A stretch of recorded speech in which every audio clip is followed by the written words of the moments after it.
Everybody for joining us. Happy Tuesday morning. It's February and we are just chatting about the weather and all the craziness that we've all been through. I know we've got some people from all different parts of the country.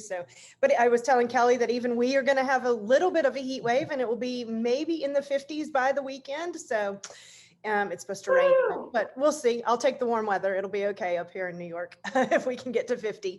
But welcome to Coffee with Kim. I'm excited to have my friend and colleague Kelly Blitz with us today to talk about standardized testing and just how to help your teenagers manage the stress around it. So I'll let Kelly tell more about herself in a minute, but while she is an ADHD expert and coach for teenagers, this really applies to all teenagers in standardized testing and even in other environments. These same tips that she's going to share today can be applied to studying for exams and lots of other things that maybe don't have quite as much structure as an SAT or ACT, but still some ideas around how to get your teenager to embrace testing and maybe not have the anxiety associated with it that sometimes comes along with it.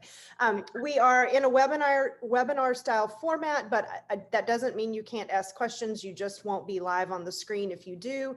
So if you have questions as we go along, you can raise your hand.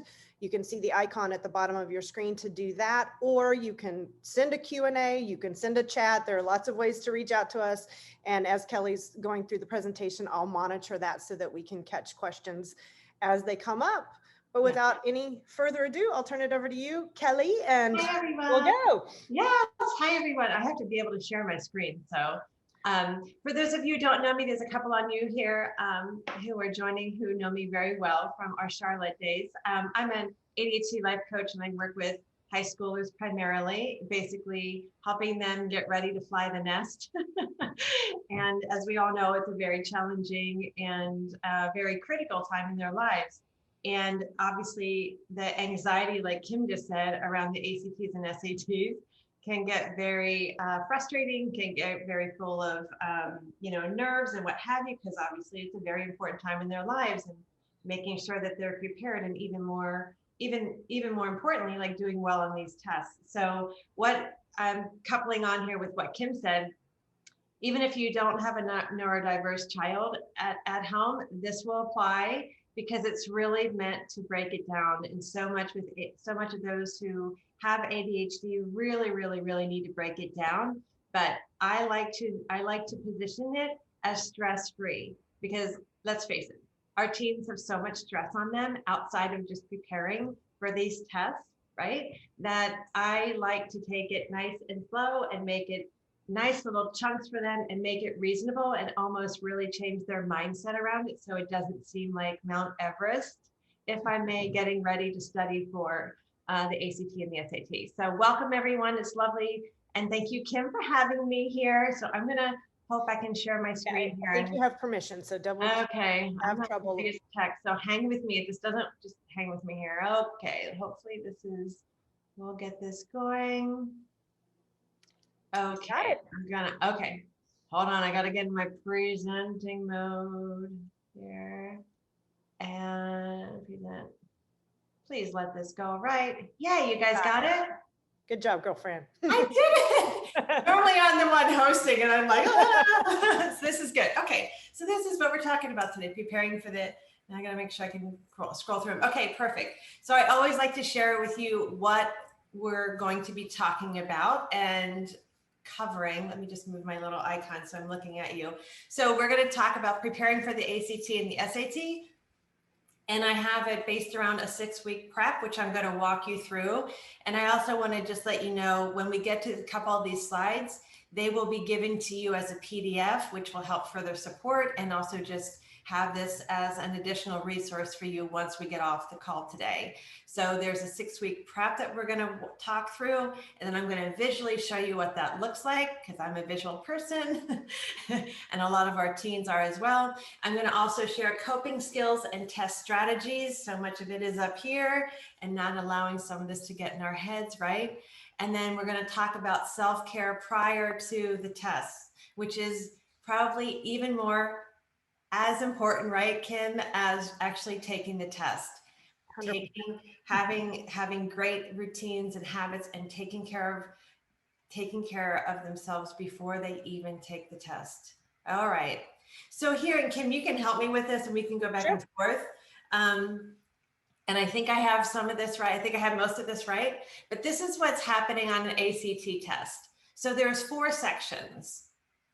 There's math, science, reading, and English. And y'all, if I'm following along, or if you want to take a screenshot of this, you can take a screenshot. This is not one that's in a PDF that I'm following up on, but anyway, so you can take a screenshot of this.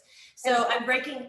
Just a reminder, they'll get the whole recording too, so that if they you don't take a lovely. screenshot, it'll come to you in your email. So okay, well then there you go as well. Yeah, there you go as well. Okay, so in the math is 60 minutes and 60 multiple choice questions. Okay, so 60 minutes.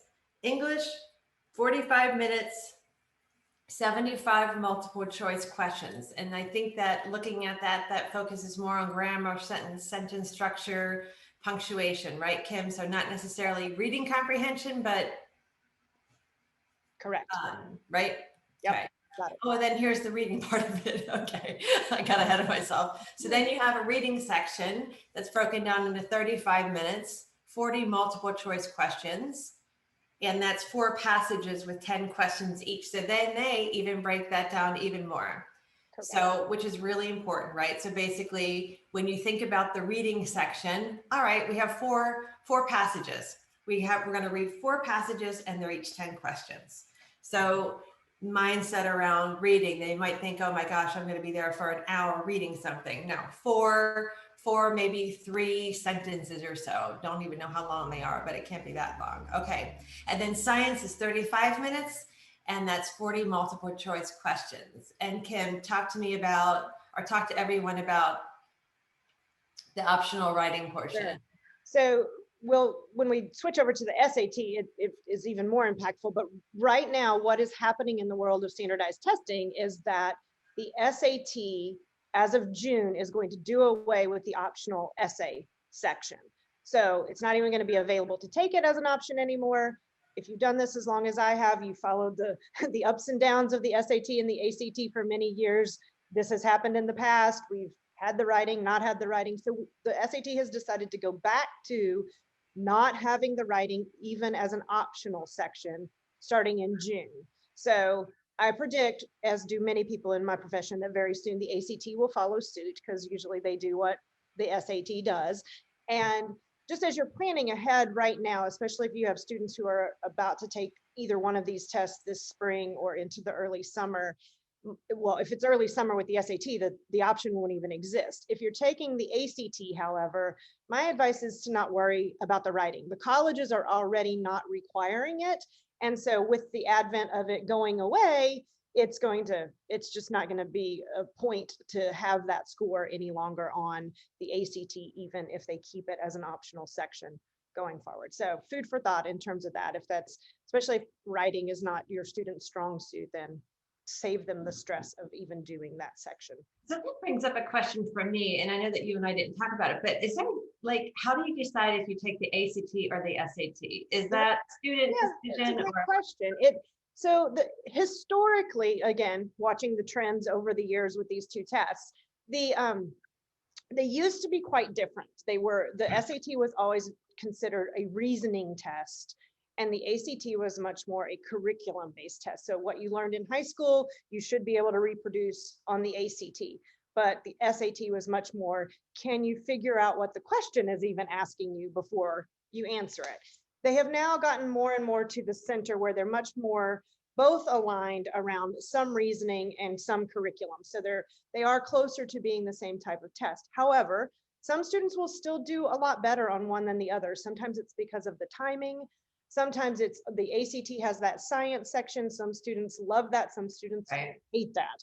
So I always tell students, if you can do both as a practice ahead of time, and there are lots of organizations that will let you do that for free. And I'm partners with a test prep company that will do a free diagnostic ACT and SAT. And that way there's no pressure, or the pressure of just you're doing it. You're spending your time as a teenager doing this, but you get the results from both. So you can see, early on if one seems to suit you better than the others. So that's And my advice, is to take them in a non-scored situation, at least for the first time. So the diagnostic test is really no stress, because it's not going to colleges. It just gives them a baseline of which one seems to be a better test for them.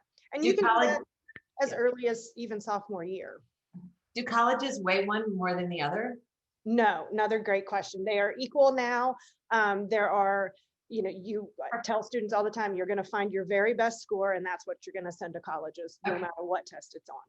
So that's what they do. So they just send one of the main, because I have an upcoming junior as well. So this is good for me. You're So learning too. they can take both, but then the colleges, you don't submit both. You take the best score from both of them. Correct. From either of them, or From either. your best score, whatever that is. Correct. Okay. Okay, good. Okay, thank you. All right. So moving on. All right. So the SAT, here are the sections and what is ahead. 3 mandatory sections, which Kim was talking about. So we have math, reading, and writing and language. And the math, this is where the calculator and all that good stuff, you have to be really, I think, quite fluent, I think, with the calculator, if I may. Maybe not quite, but a bit. So there's 80 minutes total in the math, and you can see it's broken down here to 25 minutes with no calculator, and then 55 where there's a calculator allowed. I don't know the specifics of a calculator. I don't know if it's like that's something that y'all can figure out. Yeah, because there are rules about which ones you can take in. It's typically those, I forget what number we're up to now, those TI 85s or something, like whatever they have in school are allowed. Okay, so those are the advanced ones. Those are the really, okay, good. All right. And then in the math, there's also 58 multiple choice questions. And those are broken down to 20 with no calculator, then 38 with a calculator allowed. And then the reading is 65 minutes. So there's, I think they allot a little bit more reading time here than the ACT. And there's 52 multiple choice questions. And I guess those have passages as well. Correct. And then writing and languages is where your grammar and vocab and punctuation, 35 minutes with 44 multiple choice questions. And here I didn't realize that the optional writing portion, but that, as Kim just stated, is now taken off of that. So you can disregard this section here at the bottom. Okay, so here's what I'm thinking about and why I broke it into a 6-week stress-free prep, because I believe that, first of all, cramming is no good. It is not good, and that's all I have to say about that. This is not, as important as these tests are, it is prudent that your team takes enough time and takes it serious and plan out. Because if they follow at least remotely the schedule that I'm going to suggest, they won't feel it's overwhelming. They'll be able to retain it, and they will look at it like, okay, I can do this. Like, I can accomplish that over and above their regular schoolwork. Okay, so here's what we're going to do. We're going to break it down. And what I'm going to share with you, I'm going to show with you, after I go through these next couple of slides, there's going to be a visual of a 6-week calendar, what that looks like. So I've got a visual supporting this. So what I want them to do is I want them to take one subject or one test section per week. So take a math, take a language, or take a science, right? They're going to be on picking one subject a week to study, not all 5 of them, one subject. They're going to figure out the days of the week that they want to study. And that's when they can look at their week in a glance and say, okay, I have 2 other tests going on Friday. So I really want to study for the ACT or SAT Sunday, Monday, Tuesday kind of thing. Like, that's when they really need to own and manage their calendar and their days of the week. Okay. The next point, determining their method of studying. Kim, you can help me with this. There's like online that you were sharing. There's those big, thick study books. There's study groups. Anything you want to add to that, Kim? I mean, there are private tutors. This essentially covers most of it. The online options, getting your own book and following along, having a study group that is often led by a tutor as well, or an individual test prep. Good idea, right? And just to tag team off of what you're saying, the 6-week plan is a very common. That's a tutor plan too. They like to have that 6-week lead time. It just tends to be the amount of time you're going to need to really feel comhelpful with the test. Good. I didn't know that. So I'm right in line with them. Good. Okay. So then I will know that if my child gets a tutor, I'll be on the screen. Okay. And then the last bullet point here is study the same number of questions that they will have on the test. I put you because I'm assuming that you're talking to your child through this, your teen through this. But you want to get them accustomed to the number of questions that are coming to them. All right, this is all about like establishing their mindset around it, right? We're not talking to 100 questions because there's not 100 questions on any one section. Correct. Right, so you want to get their mindset around, okay, I have 40 questions in math, or I can't remember what it was, but have them study those number of questions. Okay. You want them to take sample tests. Ideally, if they can take 2, definitely need to take 1 prior to actually taking the actual test. If they can take 2, that would be great, and we'll talk about that. And when they take these sample tests, it's really important that they time themselves. And this is not to stress them out. It's to help them build time awareness. If you have a child with ADHD, a teen with ADHD, they think that it takes so much longer to take a test. And sometimes, depending on the subject, if it's harder for them, it might be, but this is where they need to know that, okay, in this part of the test, I'm gonna need extra time. Because that math, because I'm not strong in math, it might take me an extra 30 or 45 minutes. That's where the time awareness comes in and where it's really, really important. And it's also helps boost their confidence if they are really confident in one of the subjects and they're like, hey, I did it in the same time. I know that I can do that. This is not a stressor, okay? So it sort of goes both ways. And here's 2 really critical parts of studying. When they are studying and when they're taking the test, they need to be in an environment where that mimics the same environment that they will be taking the actual test, which means no phones, no distraction, hard surface, uncomfortable chair, lighting, what have you, tools, what have you, timer. Like they need to take it serious and not listen to all the distractions around them, not get comfortable on their beds. No. Like create a space for them, make it quiet, what have you. Given that environment, they need to be able to work and focus and take that test to prep them. And then study the subject the last point in here is you want them to study the subject that they are most confident in the first week. So in other words, if I'm really strong with math, I'm going to study that the first week. So you're building up to the subject that's more of a challenge because you want that to be most recent, if I may. If that makes sense. And then stay on task. You want to repeat this weekly process until you have studied all the sections for 6 weeks. And then which will ultimately, you'll end, your hardest subjects will be that 4th and 5th week. And here's what it looks like this is what you're getting. So you're going to get this slide or this PDF and the next one. So let's say you're taking the ACT. So you can see here, I have an English, reading, science, math. And this is assuming English is my strong suit, okay? Ideally, and I put 30 minutes in here, your teams can mind their time. If it needs to be longer, I know I said mimic the same amount of time. Ideally, it could be longer. It should be longer if they can manage it. But again, depending on whatever, all the other schoolwork, they can't let that falter as well. So have them be responsible enough to figure this out. So English, this is based on a 6-week time frame, okay? So the first week you want to do the 30 minutes and try and do a sample test. Next week you're doing reading, sample test. With math being your hardest, most challenge, right? Sample test. And then because it's ACT and there's 4 sections, there's 2 weeks of review. And that just allows you to go back and keep reviewing, get comfortable with the stuff, maybe do, 1 section of something one time, just keep reading those parts of the passages, right? And looking for reading comprehension. And then obviously week 6 is review, and then you take your actual test. So that's what ACT looks like.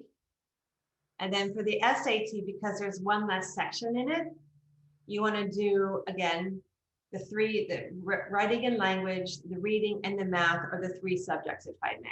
Go through the whole thing, and then really that 4th week, in essence here, because of the SAT, you really have 2.5 weeks of prep. But I said week 4, really study that choice of subject that you're struggling with. Like if you're really struggling with math, then let me go back. How do I go back? There we go. If your team struggles with math, then have them be that last two weeks of math. If they're struggling with reading comprehension, 2 weeks of reading comprehension. right? And then again, review, again, just getting more confident with it and then actually taking the test. So these are coming to you in a PDF. Print those out. Those are really good visuals. I'm highly visual and it's easier to look here. Okay, a few test strategies. And these, I think you're also having a PDF with this as well. And this is really about mindset, guys, and helping your team just get more comfortable with it. First is obviously read the entire question. I'm saying that because my son who has ADHD just skims over everything. I'm like, you didn't read the whole question. You didn't read the directions. First and foremost, they have to read the entire question. And the best part of all of this is that majority of these, I think all of them, Kim, right, are all multiple choice. There's a couple of questions in the math section on the SAT that are called, what we call it, grid in. So that is not multiple, but there are very few. There's, I think, maybe 4 or 5 in each of the math subsets. So Okay. you have to come up with the answer and grid it in at that point. 90% of both of these tests, the answer is there because they're multiple choice. Absolutely. Just knowing that is like, they're not thinking about that right now, but the answer is in front of them, right? Because it's a multiple choice. So the answer is there. The other bullet point here is eliminate which ones are most definitely not true. Like, it will be obvious, or it should be a little bit more obvious which ones are definitely not true, right? And if they're reading, they can probably find it back in the passage.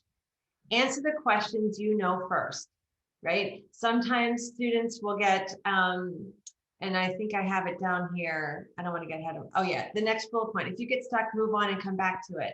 Like, make sure that your team does not spend 5 or 10 minutes on a problem. They will run out of time and that will cause them a ton of anxiety. All right, move on. If you're able to come back, I think, Kim, you can help me with this. They're able to come back to it within that section.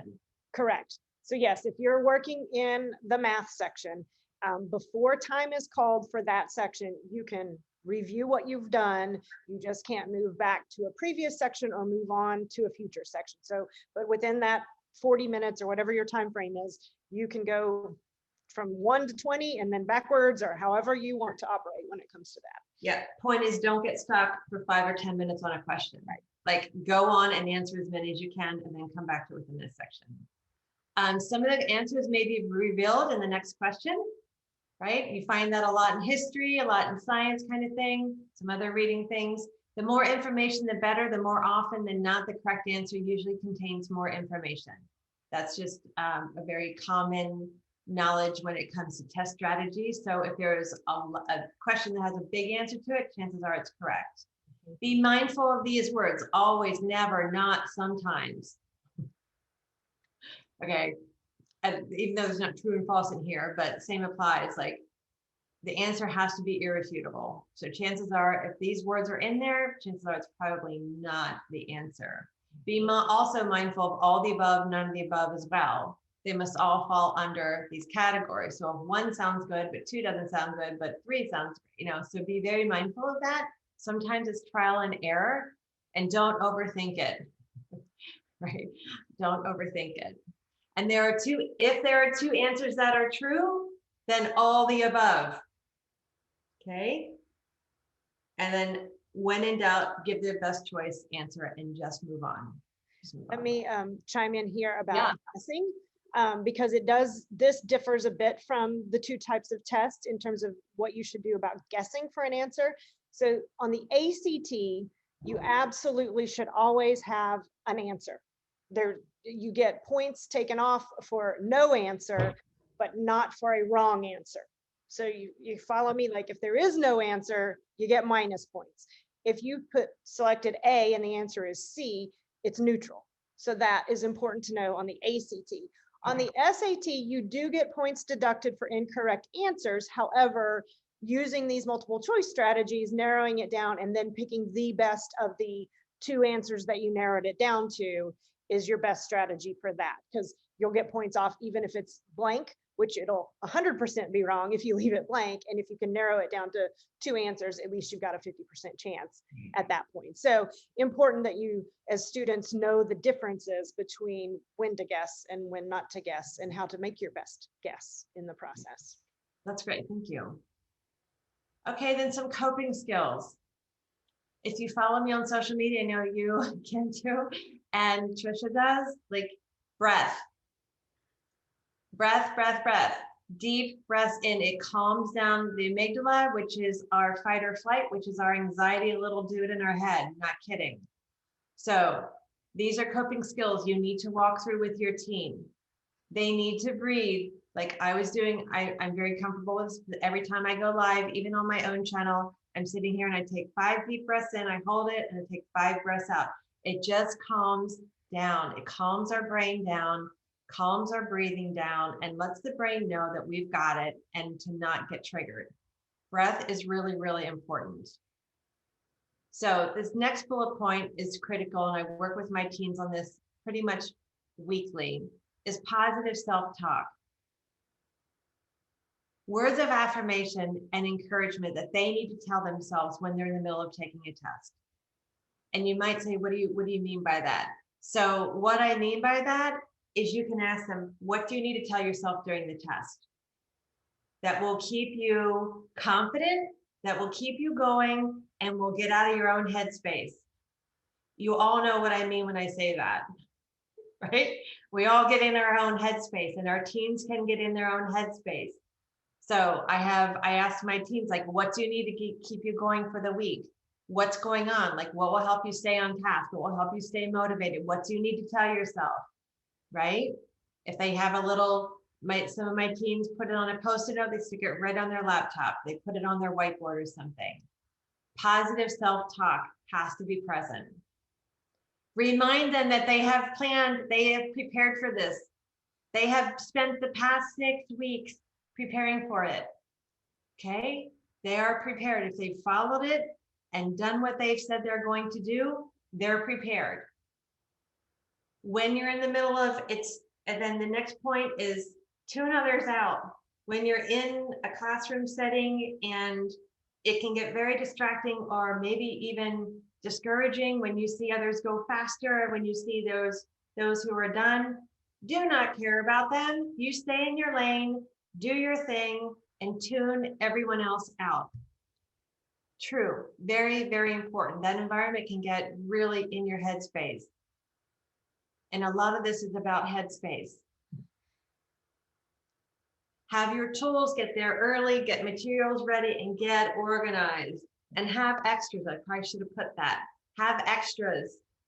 Okay, guys, have extras. Make the note of that on your own, right? Have extras. Yes. Okay. If you get distracted, you have to know how to bring yourself back into that focus. And only you, only your team will be the one that can help themselves. They have to know how to get themselves back focused, especially if they're stuck on a product or on a problem and they start freaking out and it's taking them longer. Like, they've got to be able to focus back in, say, move on, I've got this, I'll come back to it. I'm staying in my lane and I know these other, I can move on. Like, what is that? What will help them? If available, use stress balls. Again, this is an accommodation that you'll have to work on. Those stress balls are great. They're quiet. They're quiet, but you cannot. And again, it will depend. I mean, it is technically something you have to be approved for as an accommodation. Having been a proctor for these exams multiple times over the past several years, you know, part of it depends on the person who's proctoring your room. If you're not disturbing anybody and it's obvious you're not cheating on something, you might get away with it. But you need to be, your team needs to be prepared that if they're accustomed to having a stress ball, but it's not an approved accommodation, the proctor could say to them, I'm sorry, you're going to have to put that away.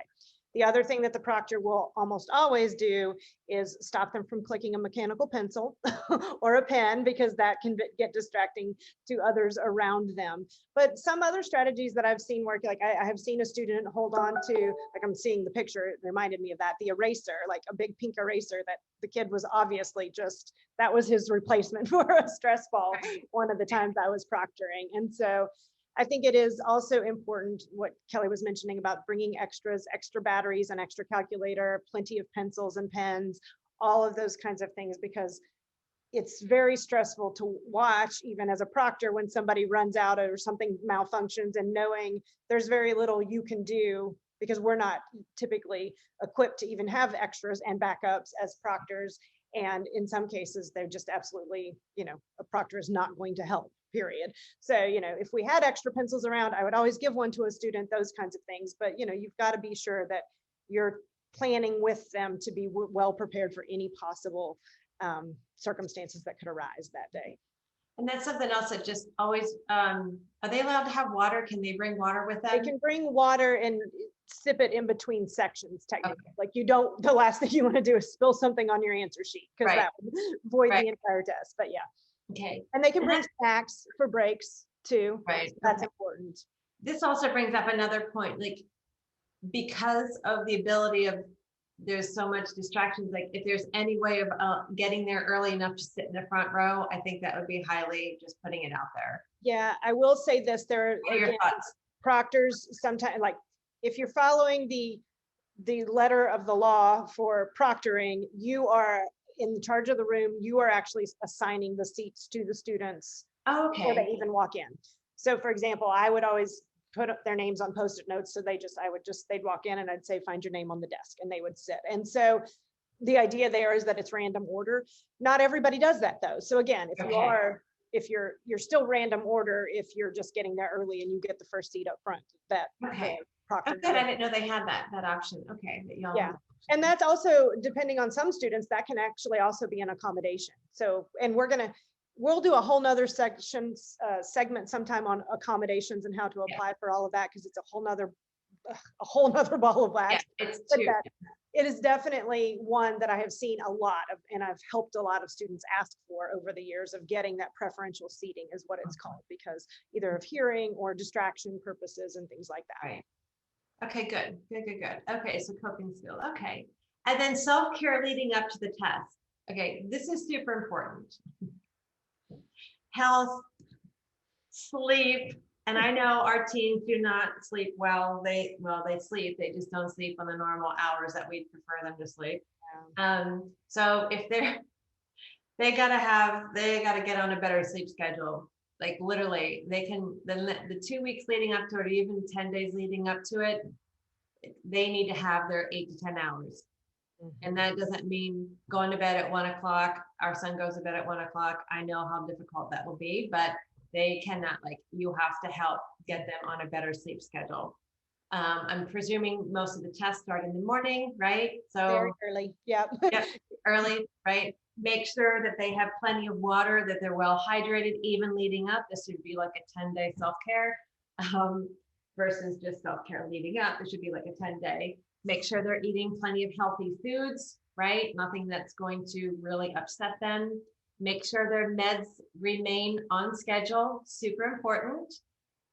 Eat healthy breakfast the day of, or take a protein snack or something. You do not want them to have sugar. There's no Pop-Tarts. There are no pancakes. There are no juicy juice, because they will have a crash. They will have a sugar crash, and they will be lethargic about an hour and a half once into that test. So protein, healthy stuff. Okay. If I know this is a lot, exercise, even leading up to it, maybe even the night before, or if they can do any kind of just jumping for 15 minutes or a jump rope or something, getting that anxiety or that anxiousness out will feed that dopamine, which will help them calm down, which will give them a little bit of a relief, and it will help them focus. Any kind of exercise will allow their brain to take effect and get mentally where it needs to be. So I know that price is not realistic, but I can promise you, if they're willing to do even 15 minutes of something where they're out of breath or something, it would be great. And then listen,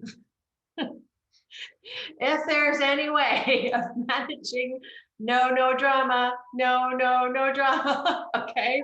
Peace and calm, all right? Let's just let them know that in their friend group, dude, nothing can happen. They can't talk to each other the night before. Right? Nothing can happen. And chances are that everyone's taking it, right? I'm a lot of times. I mean, there are pretty common times of year that tend to be a big group will take it in March. The SAT, for example, in March. So yes, there's lots of camaraderie in it all usually. But seriously, like helping them through that, and even starting at the 6-week point and saying, listen, leading up to it, you need to be free of mind, free of spirit, free of like drama. And that includes parents, our relationship with them, like no drama. That stuff can weigh on them. That can affect them negatively, whether they share it or whether they don't. This is about keeping it peace and calm and giving them the best environment for them to study, prepare, and really thrive and do well on these tests.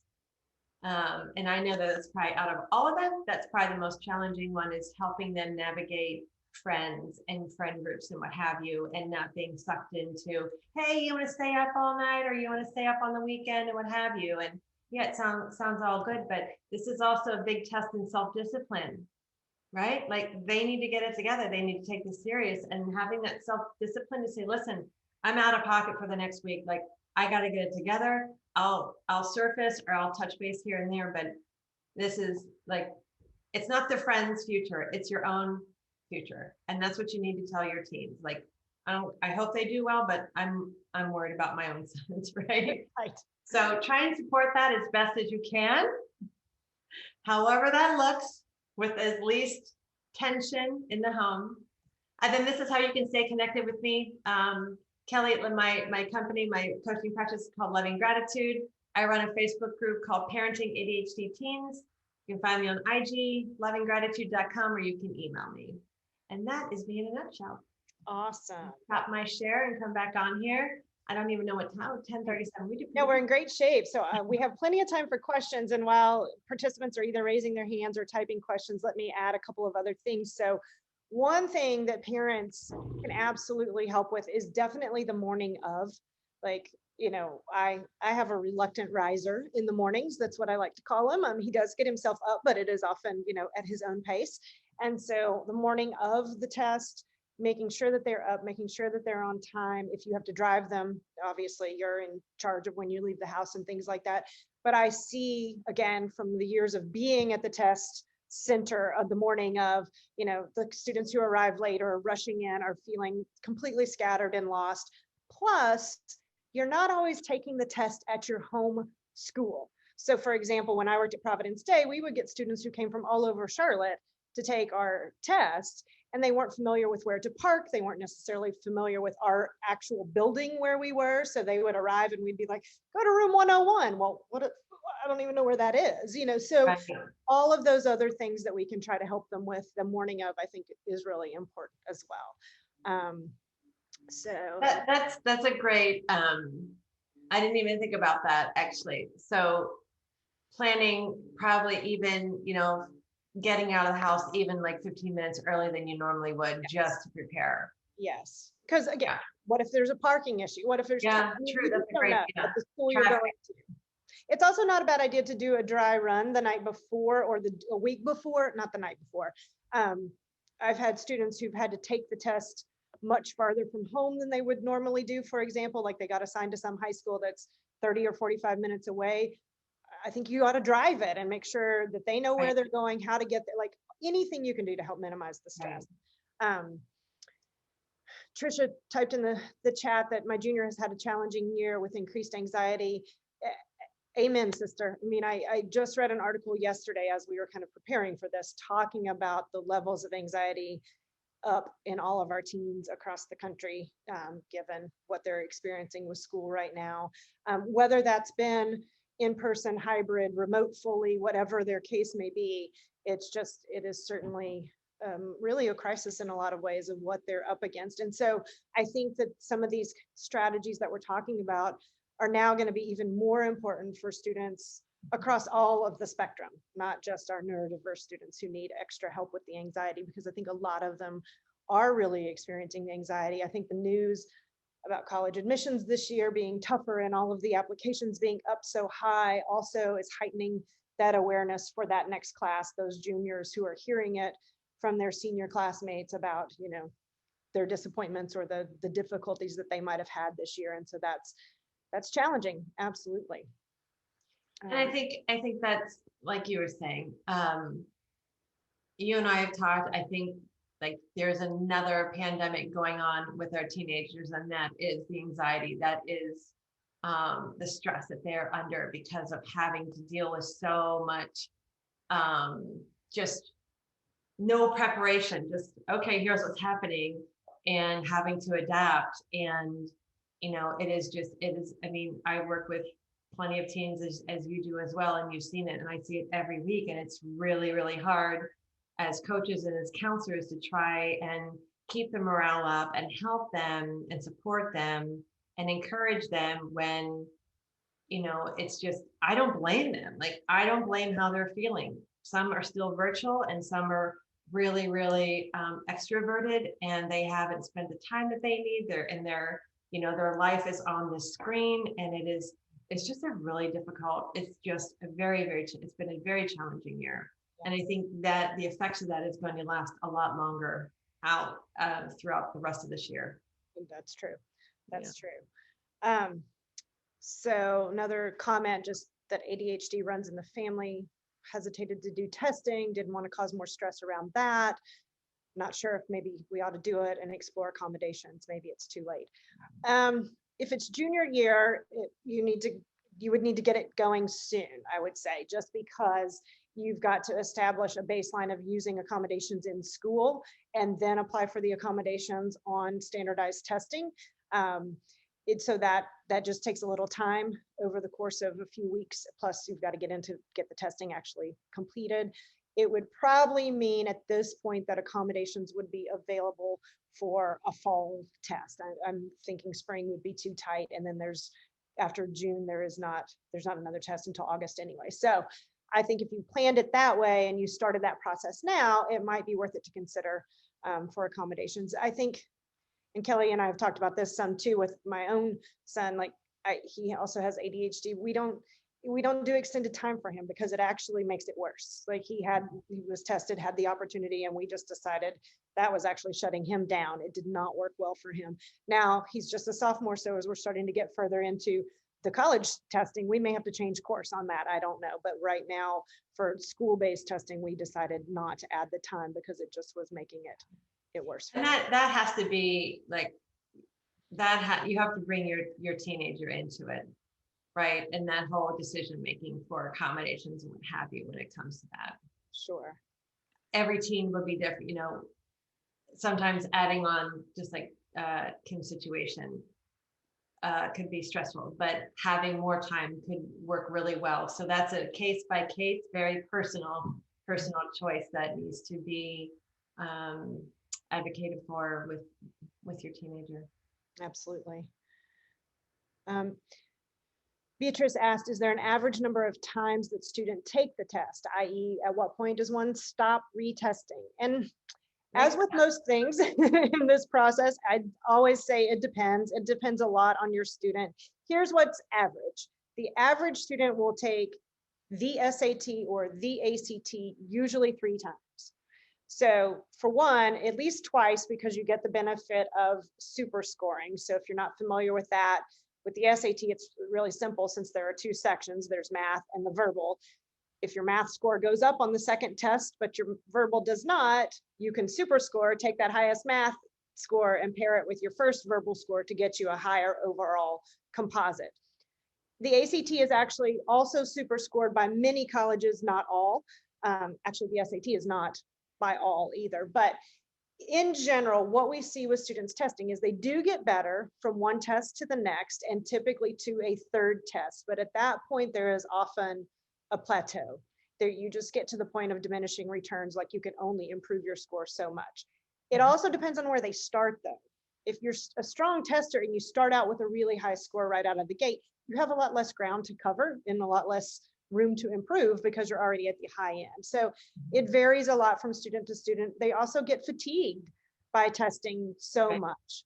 And I think we have to think about that. Go ahead. Is there a certain date when all of the testing should be done? That's another great question. It also depends a bit on what their application deadlines are. In general, you want to be done by October of your senior year. By October. There are some exceptions, but if you just kind of keep that in mind, that will allow you to still apply early decision and early action to schools, which again, whole nother conversation, what all the differences mean. But if you have an early deadline, even if it's October 15th and you're testing in October, you can still use your scores from that. What's the turnaround time for tests? You can check online within about 2 weeks. And now with the writing section going away, you will probably get, so the way it used to happen is you could check online in 2 weeks and know your multiple choice answers, but it usually took longer for your essay to be scored because that's just a longer process. So you'll find out within a couple of weeks typically. Okay, cool. With the exception of school-based testing. So any of you with students in Charlotte in CMS today who are juniors, if they happen to be taking the ACT in school today, that always takes a lot longer. So don't hold me to the 2 weeks on that. More counties doing the ACT than public as well. Yeah, I don't know if it's statewide in North Carolina today. Okay. If schools are open and able to give it. So, but the idea is majority. You want majority of it to be.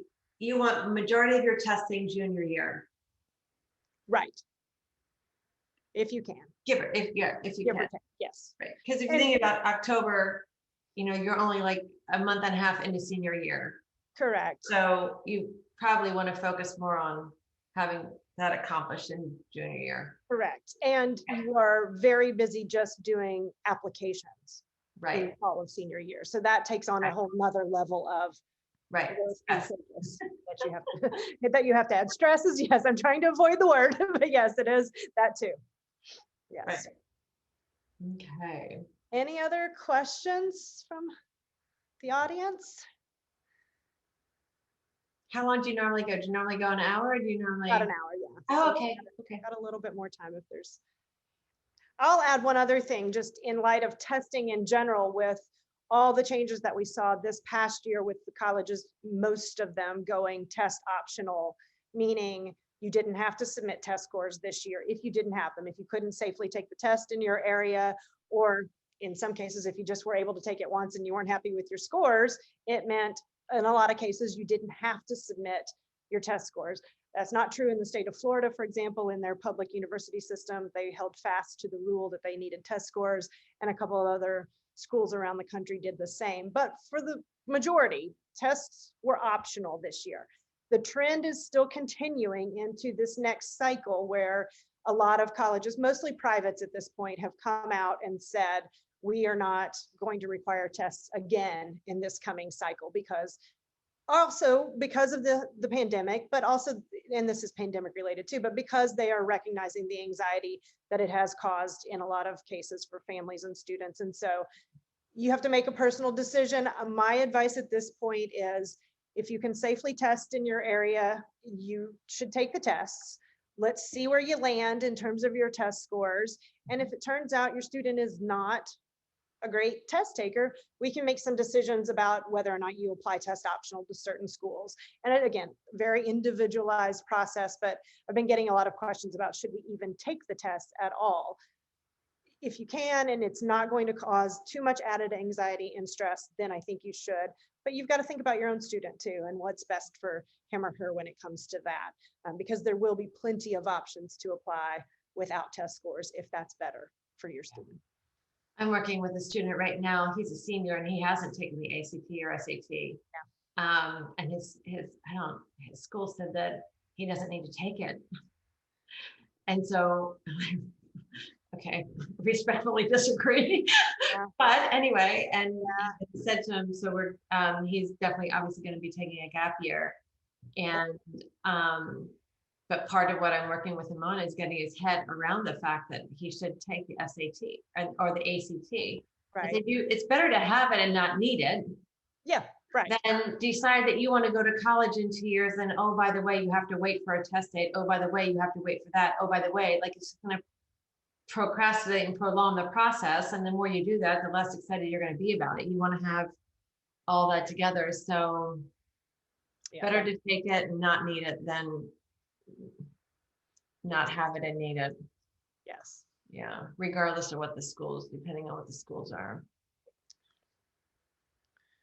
Do you see, you have a question directed at you. Do you provide coaching for all teens or just with those with ADHD? It's interesting. Oh, I didn't see that. It's interesting because I feel like I could probably